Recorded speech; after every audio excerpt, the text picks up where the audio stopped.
Hi, my name is Gabriel Yossick. I'm here with Mason Cable News Network. And I'm here to introduce our guest speaker, Professor Jeremy D. Mayer. Hi. Great to be with you. All right. Could you just give a brief introduction to any students who are not familiar with you and your work?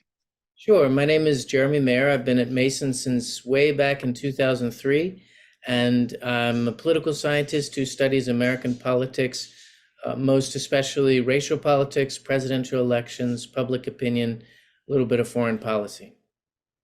Gotcha.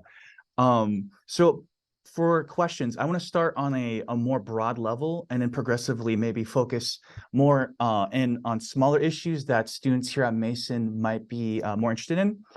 So the first question I want to focus on is that there's been a lot of, at least on social media and on mainstream news, there's been a big focus on the Virginia elections in like a national framing.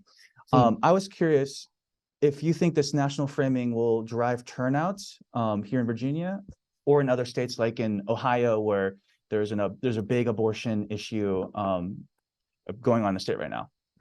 Well, these are odd year elections, and odd year elections, or what we call off year elections, are the lowest turnout in the country.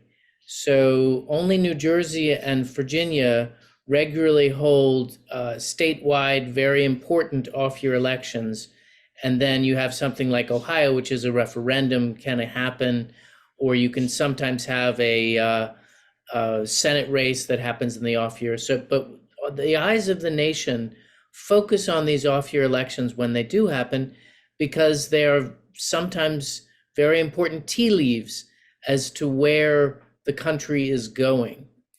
And so Virginia and to a lesser extent, I think New Jersey get a lot of attention for this. Now, the trade-off, of course, is Virginia elections sometimes have very low turnout because the powers that be in Virginia decades and decades ago didn't want high turnout.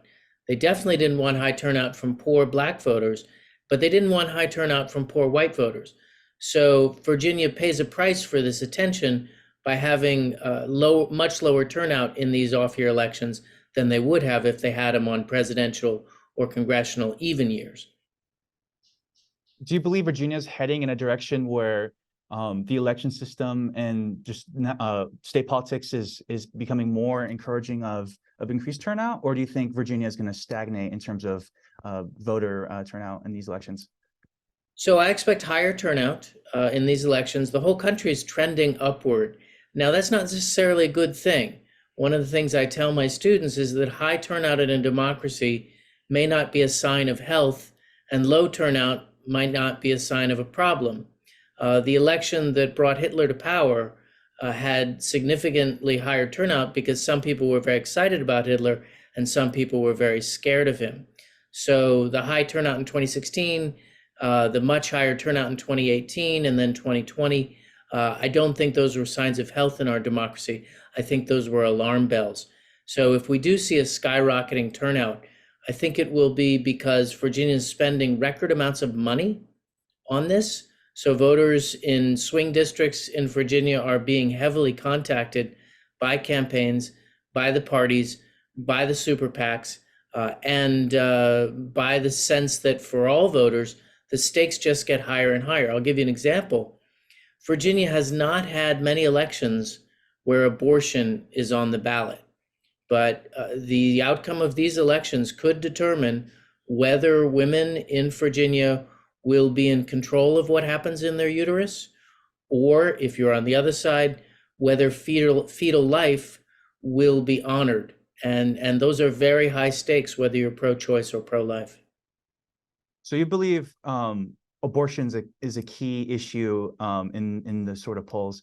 Could you expand more on that? And are there any other issues besides abortion that are driving voters at large, but also voters here at Mason or in Virginia to the polling stations? Well, abortion has been a big issue across the country since the Supreme Court overturned Roe v. Wade. And with that one decision, they threw it back to the states. And states have been largely responding as expected. So very pro-life places like Alabama it becomes impossible to get an abortion. Pro-life states like Ohio almost immediately made abortion illegal, and a 10-year-old girl who was raped by a relative had to go out of state because Ohio was going to force a rape victim who was 10 years old to go through with her pregnancy. And so it's the pro-life states have been largely pro-life. The pro-choice states have been very pro-choice. But the interesting thing is when it's a referendum, when you don't have personalities and politicians, voters in places like Kansas, voters in the first bite at this in Ohio, and in purple and some conservative places, they've been largely pro-choice. So what's also interesting, though, in Virginia, Youngkin has been an incredibly successful governor so far, and he's a Republican, and he's mostly pro-life. And so if the Republicans can duplicate his success at defeating McAuliffe and continuing that squelching of abortion, which he succeeded. Of course, it's important to remember, Youngkin was on the ballot before Roe v. Wade was overturned. So even Youngkin's magic sauce might not succeed in the aftermath of the Supreme Court decision. And you asked about, are there other issues? Of course, there are. So Youngkin has been very aggressive on putting schools front and center. It's one of the reasons that he won the governorship. So I think that his efforts to reduce discussion of race, to reduce the use of race in admissions to the magnet school here in Northern Virginia, the Thomas Jefferson School, we'll see if they increase Republican support. I suspect they will, particularly among some minorities, particularly Asians. Gotcha. I want to go back to Youngkin because you mentioned him. A lot of, and to go back to what I was mentioning earlier about a lot of the national framing, a lot of mainstream media has sort of focused in on Youngkin and the results of his of this election on his political career. Do you think there's any credence into this idea that if Republicans win big in Virginia, that he might have a shot at the presidency? Well, put it this way, if he doesn't win big, he has almost no shot for 2024 because his window is closing. The inability of Republicans to wound Trump, the challengers, and put a dent in him means that the only way Youngkin gets this nomination is if, say, the establishment of the Republican Party somehow convinces Nikki Haley and Tim Scott and Chris Christie and the remaining candidates to mostly bow out and a savior comes in. But even that scenario is hard to imagine because Youngkin would then be Mr. Establishment versus Trump the outsider. And that would be a really good narrative for Trump. Now, Trump could stumble badly. It might start to matter to Republicans that he's got 92 indicted charges, facing 4 separate criminal charges, plus a civil lawsuit that may ruin him in business forever. So far, seems to have just made him more popular with Republicans. And what a sad commentary that is. But that could happen, and in which case, Youngkin could jump in, and if Trump wasn't there, there's a stronger march to the nomination. But my feeling is that Youngkin has missed his moment by standard norms, and he's positioning himself for a cabinet position if a Republican wins, maybe for a Senate race if a Republican loses, and then a presidential run in 2028. Gotcha. To go back to the state level, there's been a sort of division in topics each party has focused on here in Virginia, with Democrats focusing more so on abortion and Republicans focusing more so on crime. Do you believe these sort of differences in issues being prioritized between each party might help or hurt each respective party? I don't know. It's too soon to tell. But I will say this, Republicans are smart not to talk about abortion. It's not a winning issue for them in Virginia. There's too much pro-choice sentiment, not just in Northern Virginia, but especially there, but even in places like the Virginia Beach area. And the places where it works for Republicans, they're already winning such huge margins that I don't think they gain many votes. And pro-life people are already turning out as strong as they can, and it's probably losing the Republicans some moderate votes if they even talk about abortion. So it's smart for them not to talk about it. Now, should the Democrats be having a better message on crime? Yeah, they should. Defund the police, which is not what Virginia Democrats have mostly ever talked about, but it is a phrase so stupid that it has been wrapped around Democrats from Maine to Nevada, and it still pays off dividends today because, crime is not actually skyrocketing in America. It's a little higher. It's nowhere near what it was in the 90s and the crack wars of the 80s, but crime is a very vivid issue for Americans, and I think it's working to help the Republicans. Okay. You mentioned the Virginia Beach suburbs. That region is one of the many suburban areas in Virginia currently considered like a swing district. And that includes like places like the suburbs of Richmond and also nearby not Fairfax, but in places like Prince William County, which is near Fairfax. Do you think these issues of crime and abortion, but also like individual candidate policies and stances, will sort of lean Republican or Democrat Well, in these specific districts? Because we talked about like statewide, but in these specific districts, do you think it'll turn heads either way? so I'm watching the 24th district Senate race down in Newport News, Yorktown area, and you have an incumbent Democrat, Monty Mason, up against a sheriff and a sheriff just plays into that Republican narrative about crime, and it's not an open seat, but it's an incumbent in a swing district.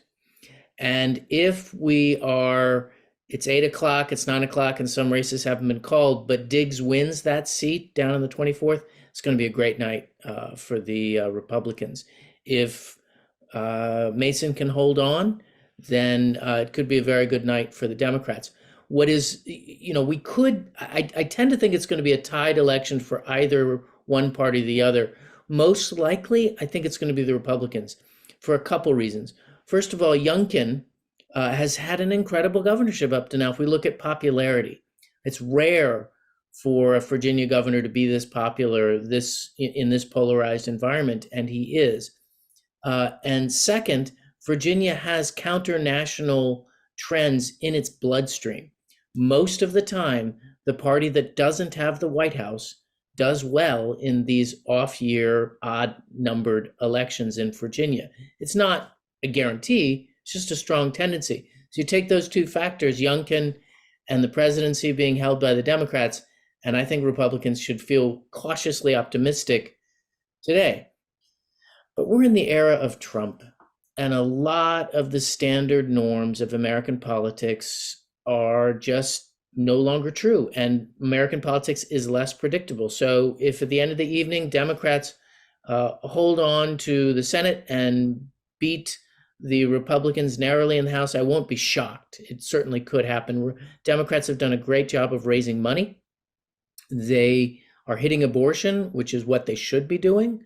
I am not predicting a Republican sweep, but I'm saying I feel it's more likely that the Republicans are smiling tomorrow morning than that the Democrats have a wall-to-wall smile. You mentioned something I want to talk about, national polling, and what I really want to focus on this specific topic is what you mentioned, that since 2016, since President Trump's victory, polls have gone steadily unpredictable. Frequent, like a really common, recent example is the 2022 midterms, when a lot of people thought that it would be a red wave, but it ended up being more of like a red whimper. Do you think that this might translate to this current election, especially since you mentioned that Republicans have been polling pretty good, not only in Virginia but also nationally? So do you think that polling might be correct on this one, or do you think it might be another 2022 case? So let me go back to 2016 because there's a lot of talk about how wrong the polls were. And I was one of the idiots on TV saying, well, Hillary Clinton's most likely going to win 70%, 80%, she's going to win. And I actually stand by that. If you think that an underdog football team is only 20% likely to win, and you say that and they win, that doesn't mean your prediction was necessarily wrong. It just meant that the unlikely event happened. Now, if you guarantee a victory, it's another story. So Trump was an unlikely victor. And why were the polls? The polls weren't wrong nationally. Most states were called within real good margins. It's about 3 states that the pollsters were telling us this is going to be really, really close: Wisconsin, Michigan, Pennsylvania. And what happened in those states is interesting. It's a unpredicted surge of white voters with no college education were unusually strong for Trump in those states, and black turnout in those states was lower than predicted by a substantial amount. Those two things together gave Trump very narrow victories where he needed them most. And it was a very, the polls were not that wrong in 2016, nor were they very wrong in 2020. And in 2022, what happened is the Republicans were way too Trumpy for the moment, and then Roe v. Wade. So the Democrats benefited from the unpredictability. Like normally, they were just counting on, hey, we're going to have that tremendous anti-presidency surge that we've seen fairly reliably in modern American politics. But it's the age of Trump, and everything is less predictable. But the polls were not that wrong in 2022. So a long way of saying, are the polls instructive for what's going to happen in Virginia? These are tough elections to call correctly because the turnout is not as high. And so the first thing a pollster trying to call Virginia elections is going to have to do is figure out which one of these people responding to my poll is actually going to vote. And then they're also less predictable because the targeted districts are so small. Like when you're trying to call a national presidential race, you're trying to call states. States are huge, and you can there's years of modeling done there. But when you're trying to call a Senate race in Newport News, that's a very, very small pool, and most media companies are not getting representative samples from each Senate district. So it's going to be hard to call this race. Yeah, thank you. I think that's a really good point. That a lot of students on campus they're appreciating that point. But I wanna cycle back to turnout. In the 2022 past midterm, but also I believe in the 2020 and 2018 elections, youth turnout has been incredibly high, which has given Democrats a large boost in a lot of different seats. Do you think this is going to be a continuing trend, or do you think this high turnout among youth voters who historically have pretty low turnout is just a blip thanks to polarization, or do you think this is indicative of any longer term trends? I think it's going to continue, and it's because voting becomes a habit. And voting is something that your generation seems to have embraced in a way that my generation and the boomers and even the millennials did not do. Again, that's not necessarily a good thing. Your generation may be voting because you're scared out of your mind, you're enraged. Your generation is not the generation that gave us Trump. And Trump scares is not a young person's candidate. Biden did better among young people, even though he's marginally older than Trump. So I predict young people will vote, but in higher numbers than they traditionally had. Will it continue to rise? I don't know, but I don't expect it to substantially drop in this election from what it was, say, in 2021 when Youngkin won. Do you see an off-ramp for young voters where they can maybe see a future in which they don't have to have to go to the polls, anxious or worried about their futures? Well, what your question is kind of boiling down to is, do I see a moment in our near-term future where we're not filled with hatred and fear about the other side? So will Democrats stop hating Republicans if Trump gets hit by a bus and it's a Nikki Haley party, right? And will Republicans stop hating those commie bastard Democrats. If I don't know what would make Republicans stop hating Democrats. I literally cannot think of anything. It is a party built on vitriol. They are so consumed with the belief. I think back to an interview I saw after Trump's victory, where they went and interviewed this nice old lady in an Alabama church, and she was trying to explain why she voted for Trump, and she said, "Well, if Hillary wins, they're going to make Christianity illegal." And she deeply believed that. And that is catastrophically stupid, but so human to understand. Like, if you sincerely believed that the Democrats were not just going to take your cousin's guns, but rip Jesus, the cross, and everything. And think about the 2016 election.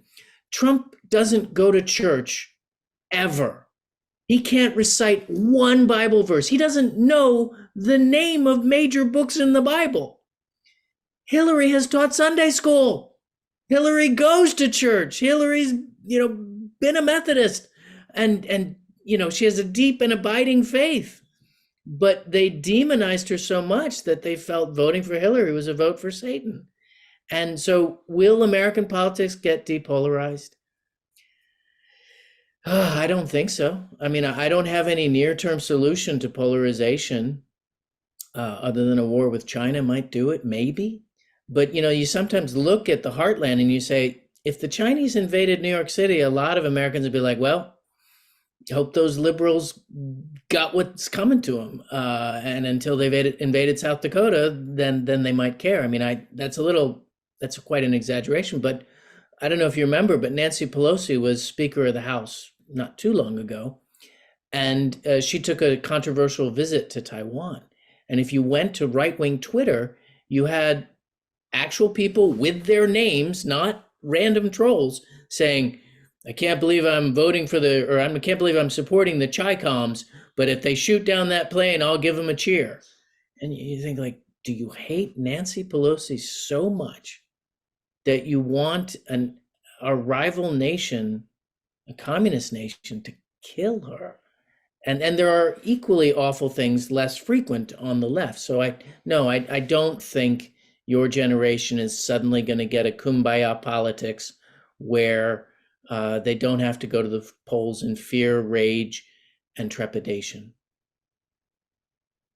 You mentioned that you have no sort of short-term solutions. Is there anything maybe students could try to do that maybe cool tensions in this country? Yeah, I think there are. For one thing, you could join a movement called ranked choice voting. And ranked choice voting offers a lot of hope. It is being practiced in Maine and New Hampshire and Alaska. And what it does is a number of different ways to do it. But basically, right now, we have first past the post winner-take-all elections for most important things in America. And so if your heart is with Bernie Sanders, you're not going to vote for him as a third party. You're not going to vote socialist. You're going to vote Democratic, where the Republicans win. And if your heart is, say, with the Libertarians, you're going to end up voting Republican, because if you don't, the Democrats are going to win. But in a ranked choice voting, you'd be able to vote how you feel, and if your candidate didn't make the top two, eventually your vote would go towards one of the final two. The other thing it does, you can't demonize the other parties and the other people, because you're hoping to be the second place choice of other voters who might not vote for you on the first ballot. And so it tends to go against the politics of hatred and personal vendetta, the politics of Trump. And I think that's really good for healing the wounds. It's back to sort of the John McCain. When John McCain was asked at a rally, isn't Barack Obama a terrorist? Isn't he a Muslim that's going to destroy America? And McCain gets the microphone and says, no, Barack Obama's a good American. He's a senator. I know him. He's not a bad person. Imagine, you don't even have to finish the sentence, right? What would Trump do? Trump would be the one saying that he was a Muslim terrorist. That's pretty much what Trump lied about Obama whenever his name came out of Trump's pie hole. So ranked choice voting is one way to heal us. Another is talk to each other. There are some college campus movements where they try to talk about the issues. One of the things you should notice about Trump, he doesn't talk about issues. He doesn't understand issues. And he doesn't care about them. In 2020, he had no platform at all. It's about trusting him. He's the only one that can solve all the problems. It's not about issues. And that's very dangerous in a democracy. You shouldn't be for a candidate because you love them. You should be for a candidate because you support their ideas and what they want to do. And yes, charisma plays a role. And yes, a lot of Democrats were in love with Obama, the man. But he started out with issues. He never left issues. He believed in issues. We as a nation owe an apology to Sarah Palin, because when she was the vice presidential nominee in 2008, we made fun of her because she seemed very uninformed about the issues and the concerns. But she knew more on her worst day than Trump does on his best day. And she studied. She crammed facts into that brain, and you could see it on the debates. She was doing her best. And Trump doesn't even study, doesn't even try. And that's a very, very bad thing for a republic, is to have a leader who's running on personality and on vengeance. So there is hope in dialogue, and there's hope in movements that focus on issues. And the left is getting pretty toxic.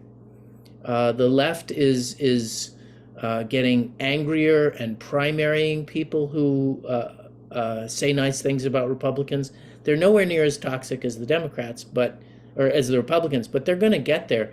The Gaza war, what is being portrayed in some left-wing circles as a genocide, and it is terrible what Israel is doing. Whatever you think about their motives, October 7th was also, of course, terrible. But the longer this carnage goes on, the bombs that are incinerating innocent babies in the Gaza come from the United States very often. And that is radicalizing the left. And they're going to go through something that the Republicans have already gone through. And I think, I wish I could tell you that there's hope, but you asked me about hope. And what have I done? I'm ending with something that's an accelerant, something that's actually making the situation worse. Yeah, well, at least on Mason recently, there seems to be a little bit of an uptick in clubs and events that try to bridge like the gaps between Democrats and Republicans. Just last week, I believe, there was the young Democrats and the young Republicans actually had a discussion in Horizon, I believe, public event for everyone to come and watch. I believe there is going to be a recording of that for the broadcast that you're currently watching. So stay tuned for that. If Gen Z can solve this problem of polarization, then I will praise Gen Z to my dying day. And good luck to you. We appreciate it. And I guess just one more question before I will let you go, because we've been doing this for a little bit. Where do you think? Well, you mentioned earlier that the primary season was a bit of a bloodbath in terms of incumbents being axed. Where would you recommend students who are interested in politics, like how to enter politics, especially in the direction Virginia politics is heading, where it seems like it's more encouraging of newer faces?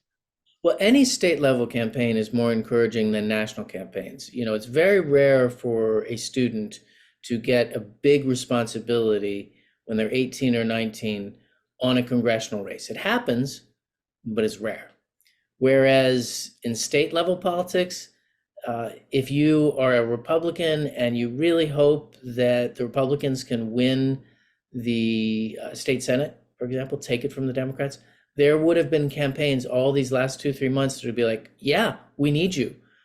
So there are people your age and younger doing opposition research, which often at the state level is just going to the other candidates' rallies with a camera and making sure everything she says is taped. Because if she makes a mistake and says something angry or stupid, you got video and then you got a campaign ad.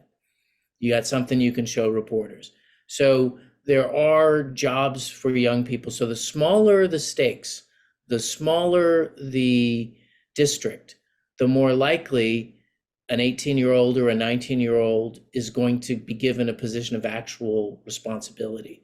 So look to state politics, look to local politics, prove yourself. I had a student in my first teaching job at Kalamazoo College who just oozed politics. He was a really bright guy, and he did a small job on a congressional race and did it amazing, worked 20 hours a day. And then he became a campaign manager when he was 21 for a congressional race. The nice thing about politics is talent is recognized. If you devote yourself and you're good, you can rise pretty damn quick in politics, and it's exciting. And you won't get a lot of sleep, but you can have amazing experiences. Yeah, it's funny you mentioned the clips thing, because I believe, and a lot of students who are from Virginia probably have been completely spammed by YouTube ads or any other type of ad. But for, at least in my case, I've been hearing like Ian Lovejoy, who is in the who's running for in the House of Delegates down in Prince William County. There's been a clip floating around of him saying he supports a 100% abortion ban. I'm assuming that's like one of those clips you would be talking about, or that was probably like collected from a student or a younger person Yeah, working one of there's these a lot of candidates. Republicans that are talking out of two sides of their mouth on abortion. They need to tell the base voter, the core pro-life people, that they're for a ban on abortion, either starting at 6 weeks or even earlier. And many of the core pro-life people don't want exceptions. They don't want exceptions for rape. They don't want exceptions for incest. If they have to have them, they want them to be, you got to report the rape. And that is not always a good exception, but they say a lot of women lie about being raped in order, if you make abortion illegal except for rape, then women are going to say, we know that. That's actually the case, Roe v. Wade. Jane Roe lied about that she was raped, and we didn't find out for years until that came through. So a lot of Republicans are saying one thing, to the mainstream and one thing to the base, and that opposition research catches them doing it. So like a big focal point from Youngkin and a lot of state Republicans was a 15-week ban. Do you believe if the Republicans win, they'll go for the 15-week ban, or do you think they'll go for a full abortion ban? So I think they will. In part, it depends on the size of their majority. So the 15-week ban, though, is not that popular. It's really unpopular with national abortion rights or national pro-life groups. And that's because a huge percentage of abortions today happen before 15 weeks. And very, very, like 1% of abortions happen in what we call the late term abortion window. So it's here's what happened with abortion. Republicans are like dogs chasing a car. They're barking after the car, and then the car stopped and they got what they were chasing. And they, like a dog, if he ever did catch the car, would not know what to do with it. The Republicans are divided and leaderless on what they're going to do with, now that abortion policy has been returned to the states. And you can see that with politicians at the national level who are saying, we need a national ban. And that's the reverse of what Republicans have been saying for 40 years, which is that states should decide. So the pro-life movement is divided, Republicans are divided, Democrats are mostly united. There's a few differences on late-term abortion, but Democrats would love it if this election and the next one were mostly about abortion. All right. Well, I believe that's going to be it. I appreciate it, Professor.